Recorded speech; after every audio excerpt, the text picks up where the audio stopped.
Estás escuchando Cómo conocía nuestro cloud, un podcast en el que hablaremos sobre Google Cloud y cómo sacarle el máximo partido a los servicios que ofrece, de una manera imparcial y amena. Mucho se habla de lo económico que es el cloud y cómo te puede ayudar a ahorrar mucho dinero comparado con un data center, pero ¿esto siempre es verdad? ¿Estoy ahorrando todo lo que puedo? ¿Hasta qué punto es bueno mirar al céntimo? En este episodio vamos a ver diferentes truquis o consideraciones para ahorrar cuando usamos Google Cloud en nuestro día a día. Para ello, tenemos hoy en el programa a dos compañeros de Goodly y grandes ahorradores, Óscar Ferrer y Patricia Prieto. Hola Óscar, hola Patri. Hola, buenas, Tomás, ¿qué tal? Hola, Tomás. Muchas gracias por venir al programa.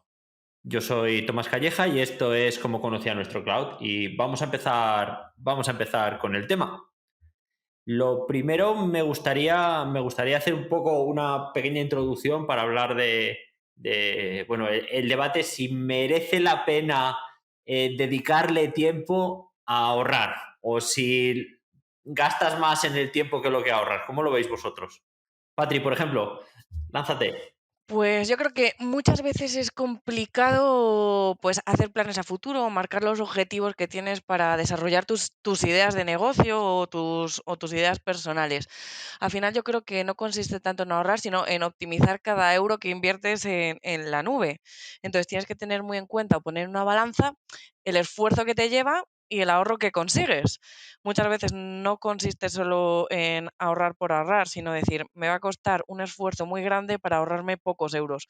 Por lo tanto, yo creo que siempre tienes que tener un plan B y ese plan B es pues saberte todos los trucos o caminos para ahorrar. Y bueno, esto es un poco la idea por la que estamos aquí, para daros todos esos trucos para ver qué esfuerzo os lleva y cuánto os podéis ahorrar para desarrollar o sobre GCP.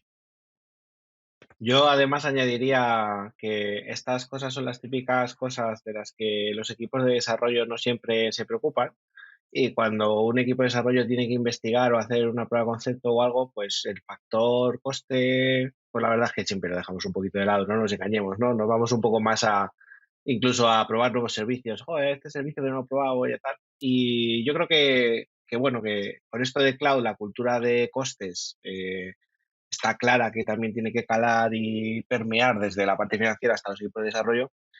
Y bueno, pues yo espero que con los truquillos estos pues concienciemos también un poco a los equipos de desarrollo, ¿no? De qué cosas pueden hacer, porque con pequeños gestos ellos mismos pueden ahorrar en su día a día.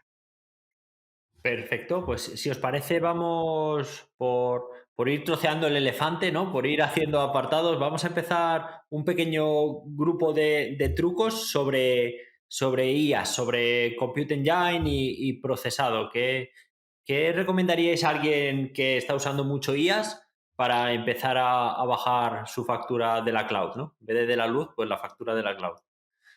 Venga, pues arranco. Para la parte de IAS, a ver, aquí hay varios temas, ¿vale? Hay temas que van desde la optimización a otros temas que van un poco más desde el punto de vista conceptual. Es decir, hay cosas que podemos hacer ya y otras que requieren a lo mejor cambiar la manera en la que trabajamos, pero bueno, vamos con varias, ¿no? Lo típico, establecer un correcto dimensionamiento de las máquinas, ¿no? Parece que es lo típico, quizá es lo más de perogrullo, ¿no? De, oye, cuando vayas a asignar una máquina, ten claro qué tipo de recursos va a necesitar, ¿vale? Entonces, ahí ya sabéis que Google Cloud también nos ha metido la parte de las recomendaciones, ¿vale? Que es una cosa que poco a poco está metiendo en todos y cada uno de los servicios. Y probablemente los que trabajáis con máquinas virtuales ya habéis visto que al lado de cada máquina virtual te sale un tip, si te sales porque algo tienes que revisar, por cierto, sobre cómo puedes ahorrar en esa máquina, ¿vale? Bien, porque a lo mejor está infrautilizada, tiene un consumo de CPU mucho más bajo de lo que tú le estás poniendo, un consumo de memoria mucho más bajo de lo que le estás poniendo, ¿no? Pues eso sería la primera cosa, ¿no? O sea, la primera cosa que puedes hacer como desarrollador es irte a la sección de instancias de máquinas virtuales de tu consola y ver si a la derecha de cada una de las máquinas virtuales te sale algún tipo de recomendación de infrautilización de esas máquinas y ajustar el tamaño de esa máquina. Déjame puntualizar una cosa aquí, porque son recomendaciones y Google no sabe el futuro. Se basa siempre sobre eventos pasados. Si llevas con la máquina una semana, eres un reseller y te viene el Black Friday y te dice que bajes la máquina, no, o sea, es recomendaciones, míralo, pero hay que mirarlo con cabeza. Se basan eso, en recomendaciones a una semana y sobre todo que es fácil aplicarlo, que ya te da las facilidades para aplicarlo, vamos a decirlo así, entre comillas, con un botón. También, oye, igual que miras las máquinas, ya que estás en ese menú de máquinas, ¿no? También revisa máquinas que se te hayan quedado sin utilizar. No es raro levantar máquinas que incluso las dejes suspendidas o apagadas porque, bueno, pues las has levantado para hacer una prueba o para hacer algún tipo de cosa, luego las has apagado y se te ha quedado ahí. Bueno, pues también revisa ese tipo de máquinas, ¿no? Sí, ha sacado un recomendador Google también hace poco que lo que te dice, te busca él estas máquinas y te las ofrece. Y contaban que le daban el giro sobre no solo para ahorrar, sino para consumir menos, o sea, para menos huella de carbono. Que bueno, que ahora Ujú. Google lo tiene muy, muy en cuenta y lo deberíamos tener en cuenta todos, claro, pero que no es solo ya no estamos hablando de dinero, sino también de salvar el planeta, de no tener máquinas que no necesitemos. Ujú, eso es. Venga, pues seguimos con alguna cosilla. A ver, ¿qué más? Bueno, una cosa, ya que estamos hablando de máquinas, por ir un poco a tema más puro de máquinas. Hay una cosa muy típica que es eh, La borrar familia de una. las máquinas, por ejemplo. Claro, bueno, la familia, efectivamente, también es una cosa que hay que tener en cuenta, ¿no? Tener en cuenta que dentro de Google Cloud, además de tamaños de CPU, tamaños de memoria RAM y demás, tenéis la familia, ¿no? A la que pertenecen las máquinas. También ten en cuenta que hay familias más dedicadas para alta performance, CPU, alta performance en memoria y demás, y que tiene como generaciones de máquinas, ¿vale? También revisad esas generaciones si realmente podéis ahorrar costes en algunas de ellas, ¿vale? Pasa muchas veces que estás haciendo alguna pruebecilla o algo y a lo mejor una familia antigua por ejemplo, te valdría para hacer lo que quieres hacer y te va a estar un poco más barata. Sí, y cuidado con el siguiente, que es muy tentador, pero bueno, que luego si la prueba se queda ahí mucho tiempo, es bastante dinero. Eso es.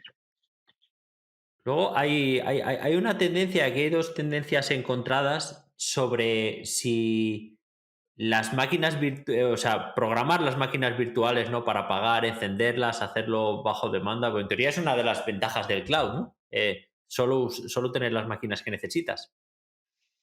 Al final, hay muchas tendencias y viene unido un poco a lo que decía Óscar de los equipos de desarrollo. ¿Tienes que tener todo el entorno de desarrollo levantado continuamente o solo en un horario laboral? Pues bueno, depende. Al final yo creo que puedes conseguir patrones de ahorro un poco, pues planteándote esas cosas. Si realmente el equipo de desarrollo trabaja de 8 a 5, guiño, guiño, que igual trabajan hasta las 8 de la tarde, vete tú a saber. Pues muchas veces te interesa tener, pues eso, pues funciones que te apaguen y te enciendan esas máquinas, dependiendo un poco del horario laboral y sobre todo los findes, que lo mismo no quieres dejar que nadie trabaje. Sí, bueno, también aquí hablamos siempre de un programa de tareas, pero también siempre está el último de formar al equipo de desarrollo para que el último que se vaya que apague la luz, ¿no? O sea, si te quedas, bueno, pues está programado, pero pues la puedes encender tú y la puedes apagar tú cuando no necesites. Sí. Aquí esta tarea, ¿vale? Que la puedes automatizar con un Cloud Scheduler, ¿no? Es lo típico, tienes un Cloud Scheduler que dice, oye, todos los días a las 8 de la mañana o a las 7 de la mañana voy a enviar una notificación a PubSub que llama a una función, o sea, que lo registra a una función y empieza a desplegar en tu entorno de desarrollo. Cierto es que esto no es gratis. Tienes que tener todo tu entorno de desarrollo terraformado, automatizado para que se despliegue solo, ¿vale?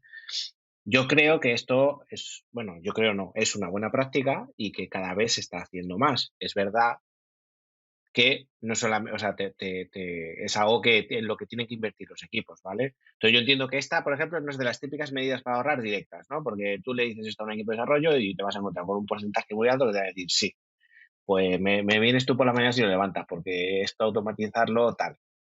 Bueno, pero bueno, los que lo tengan automatizado o los que vayan en esa vía de cambiar esa manera de trabajo, esto sí que implica una manera de trabajar diferente, que es lo que decía yo. Hay cosas que son en un clic y ya está, y otras que son, oye, igual primero tienes que adaptar tu manera de trabajar, que te va a permitir otras muchas cosas y entre ellas ahorrar costes, ¿no? Pues para mí esta es una de esas, de cambiar tu manera de trabajar, entornos 100% automatizados, infraestructura como código, y a partir de ahí ya el hacer un cloud schedule que apague y encienda por las noches sí que ya debería ser más trivial. Sí, o sea, hay que tener en cuenta cuando, sí, lo que has dicho, que no todas las máquinas se pueden parar y reiniciar sin ningún tipo de cuidado, que hay cosas que se rompen. Si pasa así, que no debería de ser, pero bueno, que siempre puede pasar, hay que tener cuidado. Eh, vale.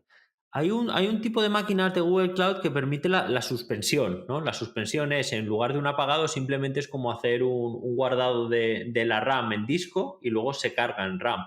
Creo que no todas las familias pueden, pero eso es bastante útil y sería así otra manera de ahorrar para las que lo permitan. Ujú. Sí, eso es. En este caso, la máquina, digamos que guarda el estado, ¿no? La clave aquí es que está guardando el estado. Te permite ahorrar un poquito sin necesidad de tener que hacer un apagado completo y que luego a lo mejor, pues, las cosas como son, pues igual no te fías, ¿no? Igual la apagas y un reinicio completo no te estás fiando de.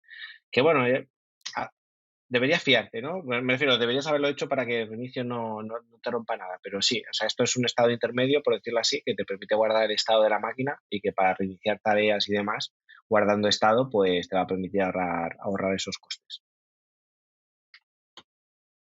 Y además además de estados de la máquina, ¿no? También otra cosa que antes no hemos mencionado, pero hablando de la talla de las máquinas, también hay que jugar con las custom machines, ¿vale?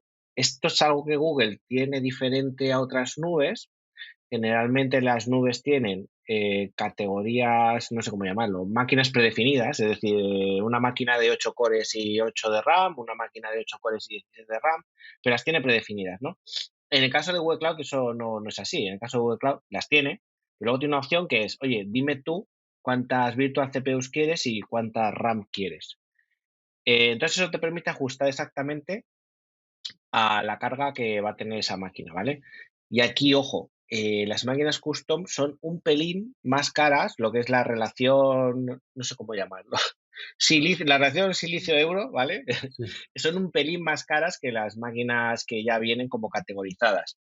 Entonces, lo único que tienes que tener en cuenta es cuando vayas a hacer una custom, que es recomendable, ver exactamente cuánto cuesta la siguiente que te correspondería de manera categorizada por Google, porque cuando la diferencia es muy pequeña entre la custom y la siguiente, a lo mejor te merece la pena irte a la siguiente, ¿vale? De Claro, no Google seamos Cloud. especialitos. Si tus necesidades son una máquina que ya está en el catálogo, no, Eso no, es. no, no pidas la tuya. Y Sí. las de catálogo son un pelín más, o sea, una máquina custom igual que una de catálogo es un pelín más cara que la de catálogo, ¿vale? Eso es lo que quiero decir. Hablábamos el otro día, Patri, sobre las máquinas Preenti, bueno, ahora las llaman Spot, que es un poco parecido, distinto, para cargas no críticas, que... Es- eh, Eso es, cuéntame algo existen, más de esto, sí. sí, existen además otro tipo de máquinas que son para procesos no críticos, es decir, que tienes reservado unos recursos, pero en cualquier momento se pueden apagar, ¿vale? ¿Para qué te sirve esto? Estos son bastante más baratas que tener una máquina dedicada y sobre todo se recomiendan para cargas no críticas. ¿Para qué te puede servir esto o para qué usarlo? Pues para procesado en lotes, es decir, cosas que se pueden hacer a ratos. Yo creo que es una buena idea tener este tipo de máquinas, pero para eso, para cargas no urgentes o que sean tolerables a fallos, básicamente. Claro, sí. Por ejemplo, en Kubernetes te puedes hacer un pool de estas máquinas y bueno, y con la facilidad que te da Kubernetes de poder marcar, ¿no?, los procesos, pues dices, mira, pues como has comentado, Patrick, esto que es un proceso en lotes de vídeos súper costoso en máquinas, pero que me da igual que se haga hoy, que se hace mañana, o una, no sé, una analítica avanzada para el cierre mensual, pues eso que se vayan haciendo estas máquinas, que creo que podía llegar hasta ser un 30% del coste de las otras. O sea, estamos hablando de un dinero Hablan importante. de un 60 hasta un 95, hasta un 91%. Habría que verlo. Y luego que ahí tienes que tener un poco, el tiempo de uso, que hay algunas que te limita a 24 horas y otras que depende un poco de los recursos necesarios o que necesites o si el resto de máquinas necesitan tirar de esos recursos. Pues sí, aquí, bueno, simplemente un detalle, que es las máquinas Printable siguen existiendo, siguen estando ahí, ¿vale? Pero es como la versión, no sé por qué conviven ahora mismo las dos todavía, pero vamos, yo entiendo que la versión Printable acabará desapareciendo. Si os gustaba el juego de las 7 diferencias, os recomiendo cogeros las especificaciones de las Sí. Preventivo, de las Spot y buscar las 7 diferencias que hay, que yo todavía no las he encontrado. Son muy, muy parecidas. Yo creo que la única diferencia es lo de las 24 horas. O sea, yo la Hmm. diferencia gorda que he Sí, encontrado es lo de las 24 horas. Que las Printable sí que tienen un máximo de 24 horas y las Spot no tienen un máximo. Pero bueno, independientemente de que no lo tengan, te las pueden quitar con un preaviso de 30 segundos. Te las pueden quitar cuando quieran. Me parece muy bien, les acabas de fastidiar el juego a gente. Sí, Bueno, sí. a ver, tampoco te creas que me he leído muchas especificaciones, ¿vale? Pero es que cuando te ves Sí, esa documentación, te sale un disclaimer al principio de las sí. Printable que justo te dice eso, en plan de, oye, las Spot es la nueva versión de las Printable, esto lo vamos a ir soportando un tiempecito, pero no todo. Sí, sí, no hay que complicarse mucho. Y vale, hemos hablado mucho de máquinas virtuales, pero yo como gran defensor del serverless, la mejor manera de ahorrar es quitarte las máquinas virtuales e irte a Cloud Run. Eh, Aunque no siempre es así, ¿eh? ¿Vale? Entonces, bueno, ¿cómo lo veis vosotros? ¿Hay que irse siempre a Cloud Run? ¿Hay que investigar? ¿Cómo? Bueno, bueno, pues sí. nada, Tomás, dale. No, eso sí, o sea, para mí, bueno, hay que ver un poco lo que hablábamos al principio, ¿no? Si te merece la pena cambiar mucho el proceso para que entre en Cloud Run, pero en Cloud Run, bueno, serverless, pero casi siempre es Cloud Run, pero bueno, el serverless, pues solo pagas por lo que estás llamando. Al final es eso, que pagas un poco por los recursos que utilizas. Lo bueno que tiene Cloud Run, que es serverless y container base. Es decir, que está orientado a contenedores. Entonces, recomendable, sí, por precio y porque pagas por el uso. Que luego ves que tu modelo no se ajusta, siempre te puedes mover fácilmente porque está basado en contenedores. Mm, a nivel de precio, como siempre que te metes a ver los precios, pues puede resultarte confuso, pero al final lo que tienes que tener en mente es que pagas un poco por el uso, por CPU, por memoria. Y luego lo bueno que no lo hemos dicho, pero bueno, que yo creo que habría que decirlo, que hay una capa gratuita siempre que a lo mejor en entornos productivos no se ajusta un poco a lo que necesitas, pero en entornos de desarrollo te sirve la capa gratuita. Joder, de Cloud Run hablo de memoria, ¿eh? 2 millones de llamadas. Joder, no está mal, ¿eh? 2 millones es tener. Por eso que muchas veces siempre nos vamos a cuánto me cuesta, pero siempre hay que tener en mente la capa gratuita que para desarrollos o para entornos de testing te puede valer. Y bueno, Eso que es. eso, que la factura al final es la suma de todos los recursos que estás gastando.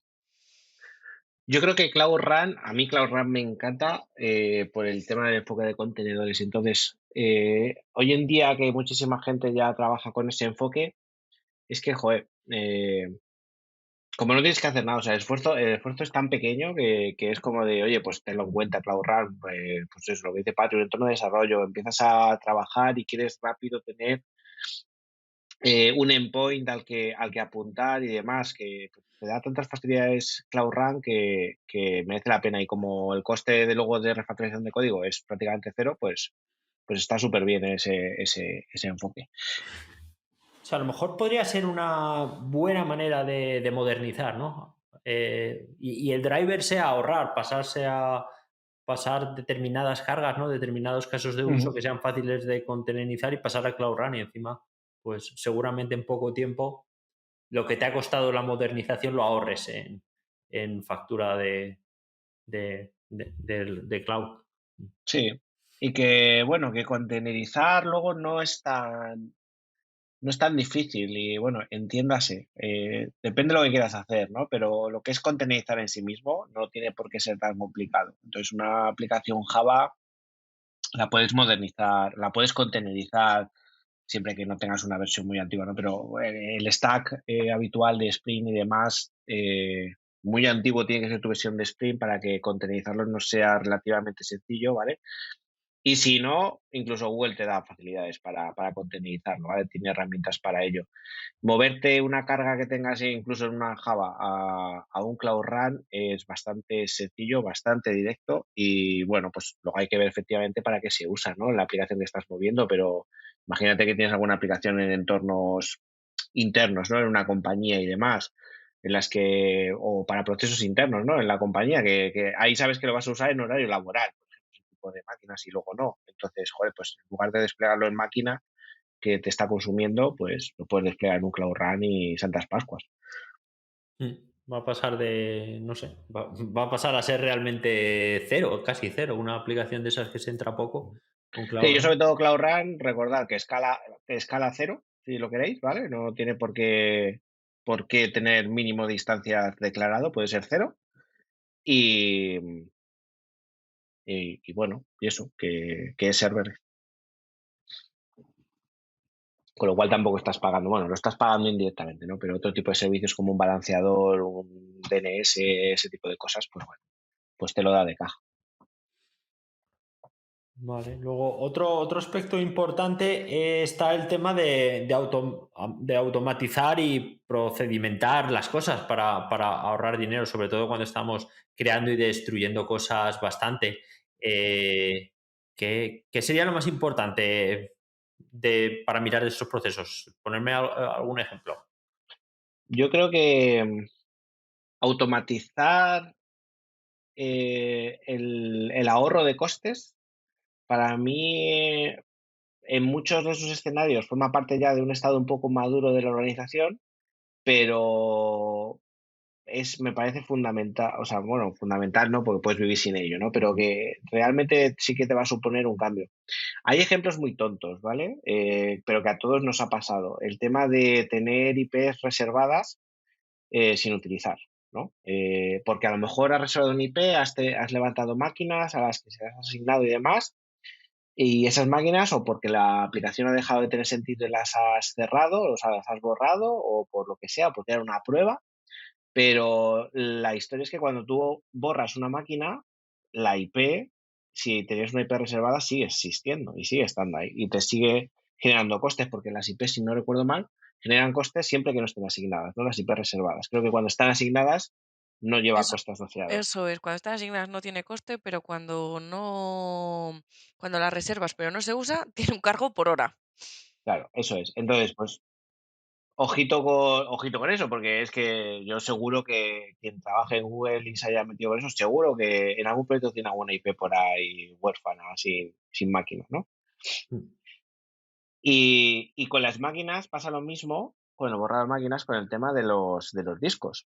Cuando tú borras una máquina, no siempre se tiene por qué borrar el disco, ¿no? Hay un check por ahí para forzar el borrado de discos, pero no tiene por qué estar habilitado. Entonces, ten cuidado porque si tú tienes un disco reservado y borras una máquina, el disco sigue estando ahí y te siguen cobrando por el disco.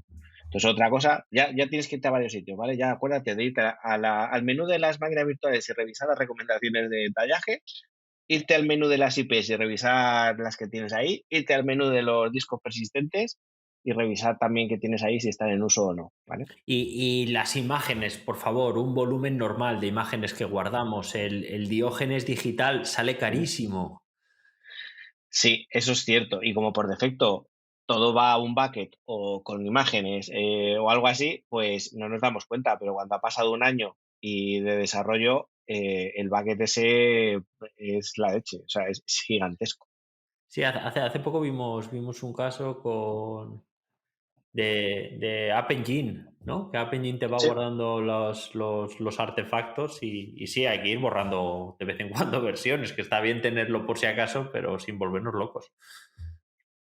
eso es. Es verdad que, bueno, en el tema de almacenaje hay muchos mecanismos, pero que eso es algo muy típico que sucede y que hay mecanismos, vamos, para tema de almacenaje y demás. Bueno, no sé, si queréis nos metemos en eso o lo metemos después, pero el tema de almacenaje también es un capítulo aparte, ¿no? De cómo puedes ahorrar en almacenaje. Sí, sí, si os parece, lo dejamos un poco más adelante, que está en el menú como segundo plato. Y me gustaría hablar un poco de Autopilot, que fue un producto que sacó Google hace poco, que fue bastante, bueno, es una de estos productos que saca Google que tiene fenómeno wow, ¿no? Que es un clúster de Kubernetes al que tú le das las llaves, ¿no? Al de la puerta del restaurante y te lo conducen solo. Entonces tú vas las cargas y las va gestionando, siendo un poco más caro. Eh, ¿Qué es? Es una... Aquí habría como dos cosas, ¿no? Por un lado, es un lujo que te das, no tienes que gestionar el clúster, pero lo pagas, o realmente puedes ahorrar en algún motivo con esto. Al final hay que ver un poco la diferencia entre Autopilot y la parte estándar, ¿no? Yo creo que el paradigma está en que Autopilot haces pago por, o sea, pagas por pod y recurso de pod, CPU, memoria y storage, y en el estándar pagas por nodo, CPU, memoria y el total de disco y demás. Al final ahí, pues bueno, habría que comparar y al final también lo que te ahorras en coste operacional, ¿no? Ese, Eh, ese es, ese es el punto que quería llegar, me parece un muy buen punto porque los perfiles IT son caros. Depende, yo pongo, creo que un poco aquí lo pondría en la balanza la capacitación de los equipos. Es decir, si tienes un mega experto en Kubernetes que con uno con un perfil de este tipo te ayuda y tiene capacidad suficiente para llevarte pues un poco todos los proyectos o necesitas mucha inversión para la parte de gestión. Ahí un poco hay que poner en la balanza eso, en mi opinión, ¿eh? Sí, yo creo que puede ser un buen resumen. Si tienes el conocimiento y el equipo de operaciones con el conocimiento para poder controlar el Kubernetes bien, no lo necesitas, y si no, pues te puede ahorrar dinero y algún disgusto. Mm. También incluso en equipos de desarrollo o equipos productivos y demás, equipos de desarrollo a lo mejor que quieran ser más autónomos y tener menos labor de gestión de operacional, el Autopilot puede ser una buena manera, ¿no? Te evita muchas de las tareas que requeriría y a lo mejor tienes un equipo de desarrollo no tan especializado en la operación de GKE y te puede ahorrar eso, ¿no? Para mí es una opción interesante. Como siempre, pues todo servicio gestionado más carete, pero bueno. Luego lo malo es que lo caro cuando te hace la vida fácil, Es empiezas a difícil dejarlo de ver dejarlo. tan caro. Sí, sí, sí, efectivamente. O sea, muchas de estas que sí, sí, que te acostumbras y a ver quién vuelve.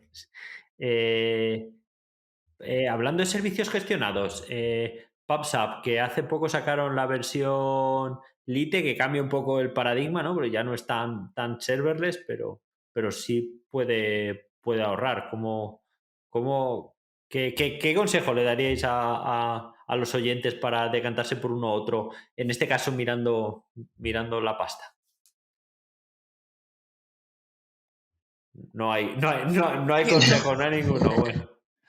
Es un poco lo digo yo, no pasa nada. La diferencia es un poco si necesitas algo global que te escale mucho y que varíe, ¿no? Siempre lo que decimos serverless, ¿cuándo es bueno el serverless? Pues cuando tienes una carga que de repente te viene una oleada y de repente te van a venir 3 mensajes. PubSub, para el que no lo sepa, que le debería dar vergüenza no saberlo, pero está gestionado, es un sistema de mensajes, pues bueno, pues escala a millones, ¿no? Es complicadísimo que tengas tantos mensajes que no aguante, pero es pago por mensaje, ¿no? Por todo el volumen de mensajes procesado te cobra y es global. Entonces, pues si haces un lite, en el lite tú dices cuántas máquinas pones. Entonces, bueno, puedes controlar mejor el coste, y si no tienes grandes fluctuaciones o grandes volúmenes, puedes ahorrar un dinero. Si es muy poco los mensajes que usas, te merece la pena más el PubSub.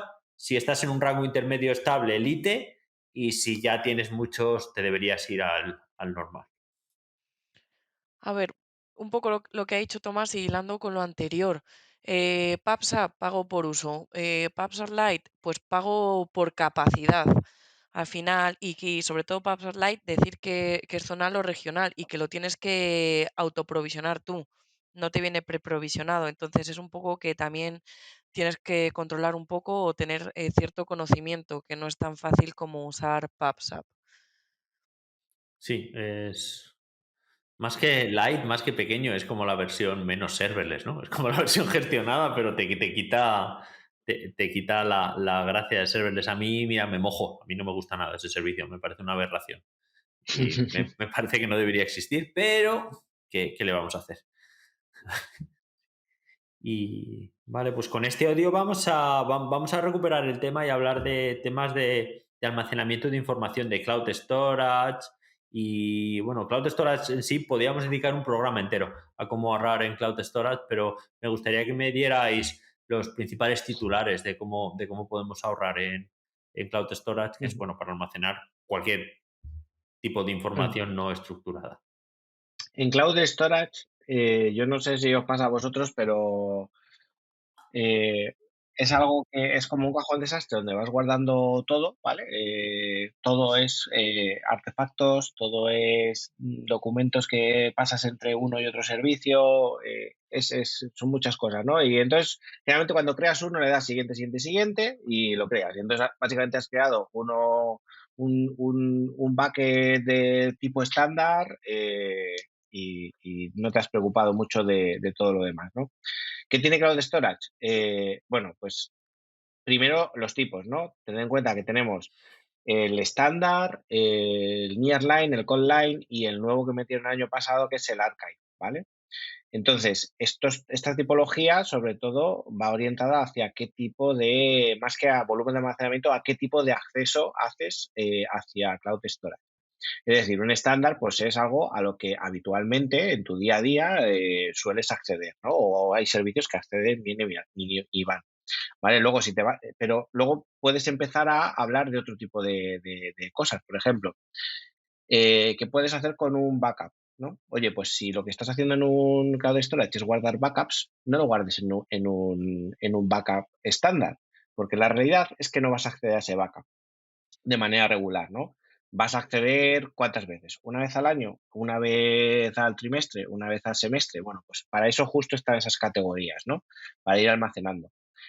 Eh, y para mí, además, las categorías van muy relacionadas con el ciclo de vida de los archivos, ¿vale? Entonces, Cloud Storage te permite también automatizar cuando un archivo para ti se convierte en, no sé cómo llamarlo, obsoleto o viejo. Es decir, es muy habitual un uso en el que hay determinados archivos que se usan durante unos meses, ¿vale? Y a partir de que el tiempo vaya pasando, se va utilizando cada vez menos, ¿no? Una cosa tonta, pero imagínate que todos los meses vuelcas un reporte en un CSV, en un bucket, con un control de gastos o cualquier historia, ¿vale?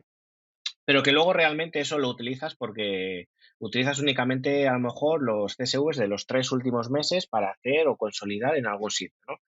Pues a medida que vaya corriendo la ventana de 3 meses en 3 meses, ¿no? Va a haber un montón de CSVs ahí que van a quedar obsoletos, no obsoletos, sino que no vas a utilizar ya. O a lo mejor algún día, algún año los necesitas recuperar, o incluso una vez al año necesitas recuperar todos los CSVs para hacer uno global anual, ¿no? Bueno, pues este es el típico ejemplo en el que tú puedes establecer un ciclo de vida en el que digas, cuando un archivo haya cumplido 3 meses de vida, automáticamente lo vamos a pasar a un bucket de tipo Conline, por ejemplo, ¿no? Entonces ahí ya automáticamente vas a empezar a ahorrar porque esos buckets son más baratos a nivel de almacenamiento. Es verdad que te cobran por acceso, pero justamente por eso tienes que medir bien qué tipología de acceso vas a tener, ¿vale? Es una pequeña apuesta, pero sí, o sea, lo que has comentado, además yo creo que aplica a todo. Si nos fijamos en redes sociales, por ejemplo, pues pongamos Twitter, ¿no? Por coger una así la más sencilla. Fijaros la de veces que se accederá a los tweets del último día comparado con los de la última semana y con lo del último año, que ya entrará de manera minúscula a revisar ya el timeline de una persona o tu propio timeline. Pero todo esto, el ir manteniéndolo con ciclos de vida, es distinto, ¿no? Porque los tweets es información estructurada y esto no, pero para hacernos una idea, ¿no? O las fotos asociadas en una red social, pues la diferencia de acceso. Depende de los tiempos sucios que tengas, ¿eh, Tomás? Que lo mismo hay que rebuscar ahí en tu Twitter. Sí, sí, pero bueno, pero quien rebusque, que lo pague. Si lo Sí. encuentra, merecido lo tiene. También pasa lo mismo con los logs, ¿no? Los logs también es un caso típico de almacenamiento en buckets, que los logs pues poco a poco van quedando en desuso, ¿no? No vas a ver logs de más de 5 años, o más de un año incluso, ¿no? Que me diría, pero bueno. Aquí lo que sí, enlazar lo que antes comentaba de la automatización, ¿vale? De procesos para costes. Eh, Tú puedes automatizar incluso haciendo métricas, ¿no? Usando, joder, iba a decir Star Driver, ¿no? No sé si me quitaré esa palabra de Mm. la cabeza. El workspace ahora mismo, ¿no? Digamos, puedes crear un workspace y puedes tener una métrica que sea cuántas veces accedes a un determinado archivo de cloud storage, ¿no? Y tener ahí un conteo para que automáticamente cuando dejes de acceder a ese archivo en una ventana de tiempo grande, automáticamente salte una alerta, esa alerta la recoja una función, por ejemplo, y coja ese archivo y lo pase a un bucket de otra tipología, ¿no? Entonces, lo que hablábamos antes, ¿no? De automatizar. Hay muchas vías de automatización. Esta es una, por ejemplo, para Cloud Storage, ¿no? Claro, luego hemos hablado del tipo de almacenamiento, pero no del dónde, porque es lo que hablaba. Si le das a siguiente, te has hecho uno estándar y además te lo has replicado en toda Europa. De forma que si hay una catástrofe, caen terremotos, tu archivo de gatos que acabas de subir o tu JSON sigue estando disponible, lo cual no tiene sentido, evidentemente. Bueno, yo creo que esa es una consideración general, ¿no? Zonal, regional y demás, que siempre hay que tener cuidado con eso, por información replicada es totalmente necesaria para qué entornos productivos, de desarrollo y demás. Entonces eso, mirar el siguiente. También La dependiendo del mayoría, volumen. Sí.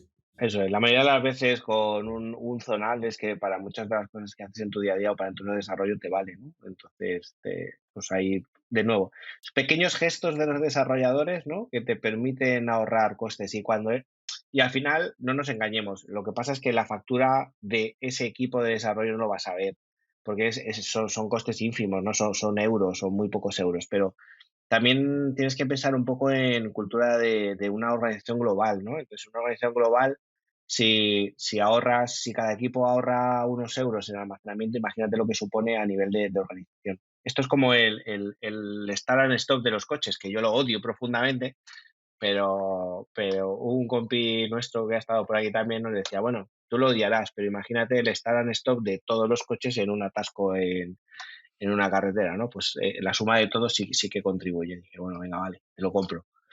Vale, tú odias el Start Stop, yo odio Papsablite. Patri, en lo que queda de capítulo tienes que buscarte algo que odies y comunicarlo aquí. Vale, Me lo voy a pensar. vale Cloud Storage sería el método recomendado, ¿no? El más usado cuando guardamos ficheros. Pero cuando guardamos datos a volumen importante, tenemos que hablar sin duda de BigQuery. BigQuery es muy bueno, es otro de los servicios estrella de Google Cloud, pero el problema es el precio, porque BigQuery pocas veces te va a dejar tirado, pero sí te puede salir cara a la broma. Entonces, ¿qué hay que tener en cuenta cuando trabajamos con BigQuery?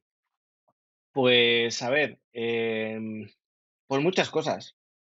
Para mí BigQuery es el ejemplo de cómo el serverless se te puede ir de las manos si antes no has estudiado el producto, ¿no? Está guay, lo que tú dices, te va a dejar pocas veces tirado, te da un montón de funcionalidad de caja, pero ojo, tienes que aprender a utilizarlo. Además de BigQuery, pasa una cosa y es que como es SQL, pues parece que si sé SQL ya sé optimizar queries, ¿no? Porque voy a optimizar como optimizaría en un SQL.